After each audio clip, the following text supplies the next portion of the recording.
चुनाव की आहट होते ही धमकी वाली राजनीति की भी एंट्री हो चुकी है। मुद्दों की जगह चुनौतियों पर चर्चा और बहस हो रही है।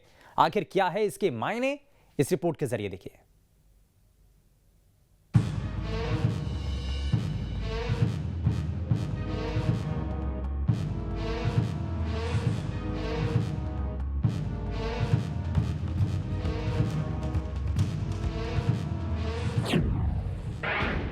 एमपी में शुरू हुई धमकी वाली राजनीति, मुद्दों की जगह अब चैलेंज की हुई एंट्री।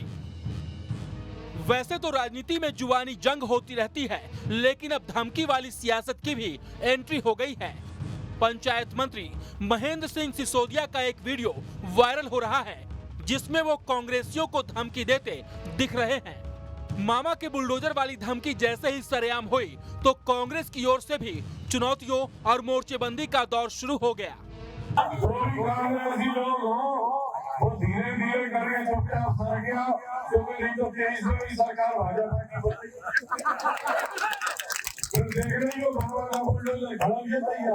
महेंद्र सिंह सिसोदिया अभी तक कहते थे मैं सिंधिया जी का नौकर हूँ, चापलूस हूँ।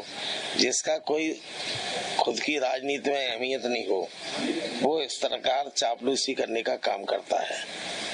अगर उनमें इतना साहस है तो अब होने वाला चुनाव है आगामी, उसमें आके हमारे पार्टी के नेता जयवर्धन जी के सामने चुनाव लड़के जीत लें, तब उनकी पता चल जाएगी कितनी उनकी हैसियत है।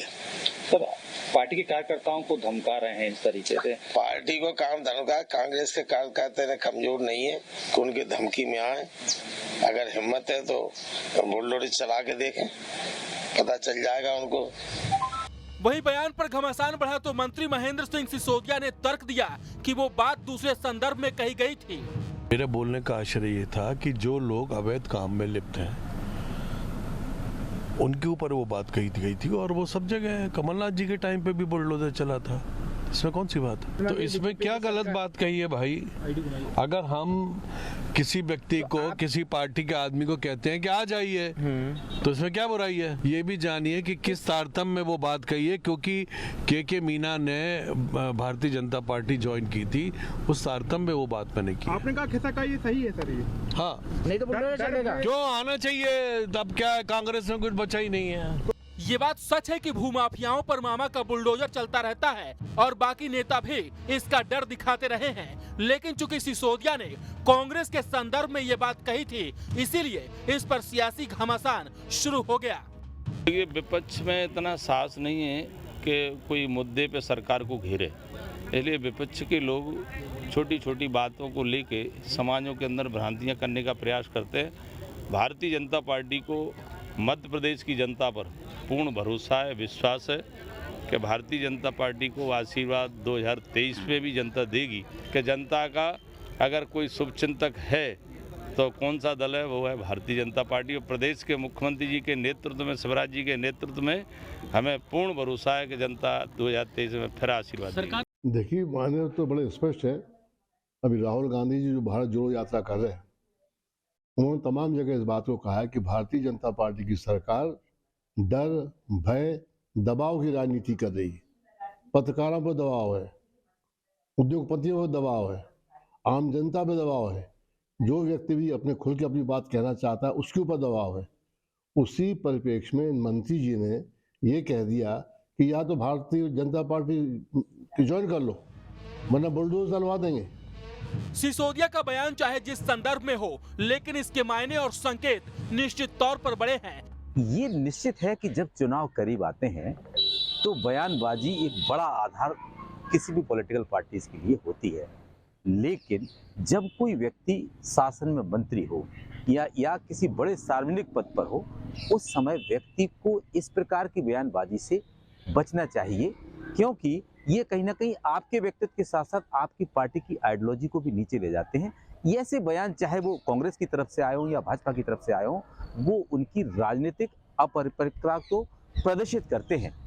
सियासी गलियारों में ये माना जा रहा है कि आने वाले दिनों में दल बदलने का दौर एक बार फिर दिख सकता है।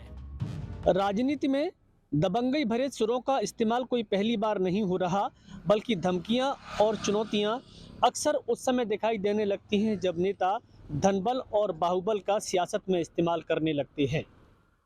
सियासत में बात विकास और मुद्दों की होना चाहिए, जो केवल बयानों में ही सिमट कर रह जाती है और विकास के मुद्दे ज़्यादातर अधूरे पड़े रहते हैं। अक्सर सियासत में नेता एक दूसरे के खिलाफ बयानबाजी करके अपने पक्ष में जनमत जुटाने की कोशिश करते हैं, लेकिन अब राजनीति का मिजाज इतना बदल गया है कि कुछ नेता धनबल और बाहुबल के आधार पर आज भी ऐसे नजर आ रहे हैं जैसे लोकतंत्र उनकी मुट्ठी में सिमट गया हो। दूसरी तस्वीर ये भी है कि जो नेता जनता के सामने एक दूसरे को दुश्मन भरी बयानबाजी करते हुए दिखाई देते हैं, अक्सर वो कभी कभी साथ में चाय पीते हुए भी नजर आ जाते हैं। अब समझना तो जनता को पड़ेगा कि किस पर कितना भरोसा किया जाए। Vinod Sharma, news state. तो इसमें खबर तो ये है कि महेंद्र सिंह सिसोदिया पहले कांग्रेस में थे, उनके कई समर्थक अभी भी कांग्रेस में हैं, इसलिए इस बयान के अलग अलग मायने निकाले जा रहे हैं।